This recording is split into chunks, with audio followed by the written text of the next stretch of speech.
Vous êtes africain, vous vivez les réalités américaines et anglaises, mais vous avez un regard sur les pays africains.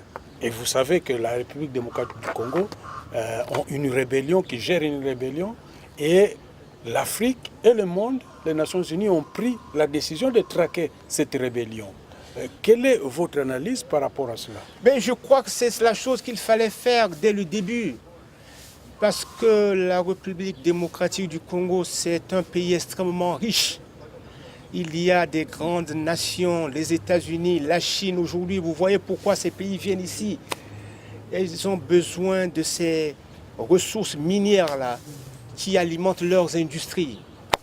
Et puis, la République démocratique du Congo aussi a besoin d'investisseurs. Mais aucun investisseur ne peut venir sur votre terrain si vous avez des guerres, s'il n'y a pas la sécurité. Alors donc la décision, la résolution de l'ONU qui encourage la MONUC maintenant d'intervenir, de ne plus être faible comme elle était au préalable, est une décision juste. Et nous avions besoin de cette décision pour en finir avec la rébellion. Parce que la rébellion, c'est une infime partie des gens alors qui menacent toute l'intégrité territoriale de la République démocratique du Congo. Ce n'est pas normal. Moi, je suis pour cette résolution-là. Il faut que la MONUC continue de faire son travail. Et ça, c'est une bonne décision. L'accord cadre d'Addis Abeba qui met en place cette brigade d'intervention. Tout à fait. Alors, maintenant, l'Afrique a besoin de la paix. On le dit toujours.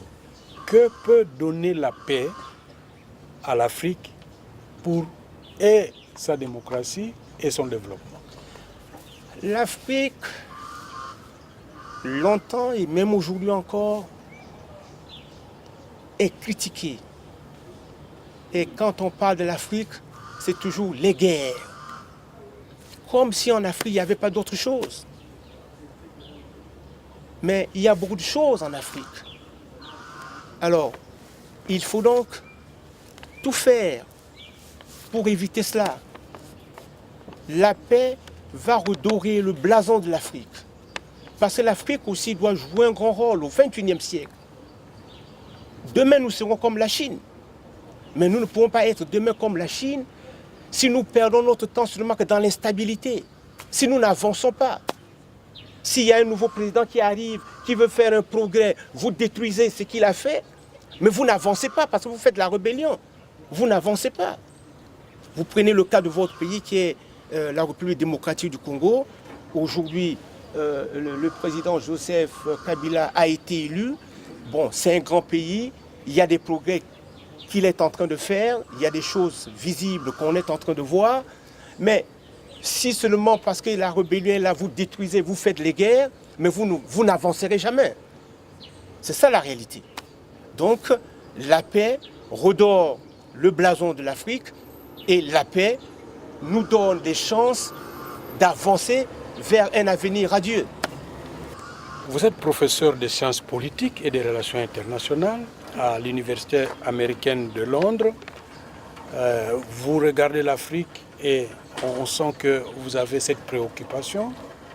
Quelle réflexion faites-vous de ce que l'Afrique est en train de faire sur le plan de l'émergence de son pays et de la gouvernance? Bon, sur la gouvernance, nous avons encore des petits problèmes. C'est que, vous savez, vous pouvez prendre même l'exemple banal là. Le monsieur qui pousse sa brouette là, parfois il va cogner la brouette sur le trottoir, il va dire « Oh, c'est l'État, qu'est-ce que j'ai à foutre, c'est l'État ». Donc il faudrait que nous apprenions à nous rendre compte que ce qui est État, ce qui appartient à l'État vous appartient. Donc que nous commencions à respecter les choses de l'État comme nous respections nos propres choses. Ça s'appelle aussi, c'est gérer la gestion. Mais nous avons encore des problèmes de corruption. Et ça tue nos pays. Nous n'avions pas besoin de ça. Mais ça s'explique. Parce que quand les gens viennent dans l'État, ils n'ont pas l'éthique. Ils ne comprennent pas que ce qui appartient à l'État lui appartient aussi. Que lorsqu'il est chef, il est comme si il avait sa propre voiture. On l'a responsabilisé seulement, mais il doit faire attention au bien de l'État. Mais les gens ne pensent pas comme ça et il y a la corruption. Il faudrait que nous en finissions avec la corruption. Donc, que nous commençons à bien gérer les affaires de notre pays. Et ça, c'est très important. Maintenant, aujourd'hui, tous les pays africains, nous sommes en train d'enregistrer une bonne croissance. Nous avons la croissance la plus élevée ailleurs que dans le monde. C'est une bonne chose. Mais il nous reste encore des questions du chômage de la jeunesse. Il faudrait qu'on règle le problème du chômage de la jeunesse parce que les jeunes, ce sont eux qui vont prendre la relève dans les structures de l'État, dans les structures privées. Voilà les seuls problèmes que nous devons régler dans un avenir proche. Monsieur Amphas Mampouya, nous avons un problème aussi du regard du nord vers le sud. Comment gérer ce regard? Parce que de temps en temps, le nord impose ses lois par rapport au choix des Africains. Vous avez fait des réflexions. Comment voyez-vous cela et vers où nous devons arriver pour que nous puissions avoir des rapports qui soient des rapports normaux. Normaux, Bon, si on veut. à l'époque des dictatures en Afrique, les dictateurs bénéficiaient de la confiance des dirigeants du Nord pour les protéger parce qu'ils devaient assouvir leurs intérêts. Avec la démocratie, cela ne devrait pas exister parce que c'est nous-mêmes maintenant qui choisissons nos dirigeants. Nous allons voter comme ils le font en Europe, aux États-Unis. Nous choisissons nos dirigeants nous-mêmes. Nous allons dans les votes, nous mettons un bulletin de vote dans les urnes et au sortir de là, nous avons un leader qui nous dirige. Alors, on ne devait pas donc nous imposer. Mais nous sommes encore faibles. Nous sommes encore faibles sur le plan technologique et scientifique.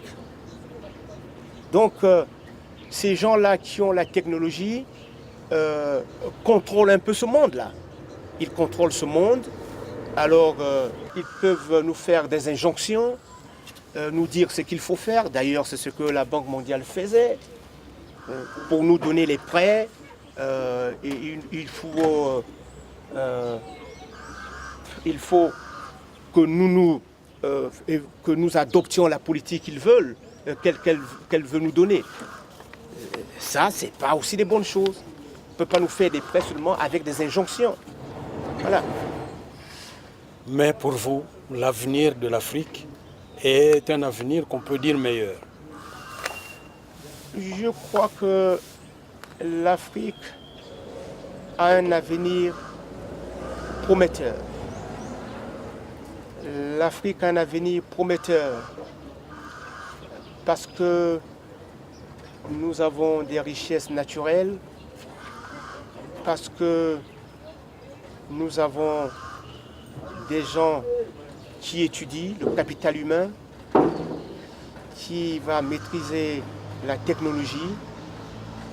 Et nous avons aujourd'hui en Afrique un grand partenaire qui est la Chine, qui n'entrevoit pas les relations avec l'Afrique comme le faisaient les Européens.